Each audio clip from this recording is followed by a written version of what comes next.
Thank you for watching my channel. Please subscribe and like. Now back to the news. Caitlin Clark's WNBA debut got off to a bit of a rocky start before she seemed to find her rhythm, finishing her first regular season professional basketball game with 20 points on 5 of 15 shooting in the Fever's 92-71 loss to the Connecticut Sun. The highly anticipated debut of Clark on Tuesday at Mohegan Sun Arena in Connecticut was a massive night for the WNBA, which is trying to leverage her stardom into a new batch of fans who followed the #1 overall pick during her 4 years in college at Iowa.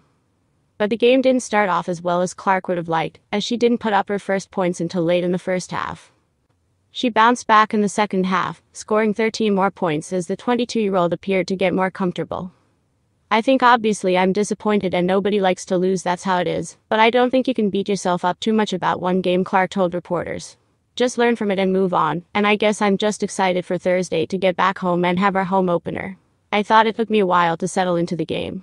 I thought the second half was a lot better minus some of the turnovers, but just getting more comfortable. That's just going to come with experience and getting to play with these girls, and the more games I play the more comfortable I'm going to get." Clark finished shooting 4 of 11 from three-point range, but turned over the ball 10 times in the loss.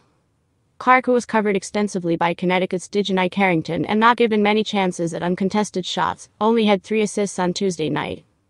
She was visibly upset as she left the court at halftime, as ESPN cameras caught teammate Aaliyah Boston talking with Clark as they walked toward the locker room. But Clark then hit 3 of her 4 total threes in the second half.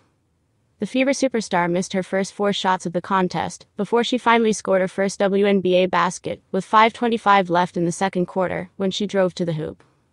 Clark, who looked a bit more like herself late in the second quarter, hit a signature three-pointer with 29.9 seconds remaining on the clock. This served as her first official WNBA try to pull the Fever to within 9 of the Sunday.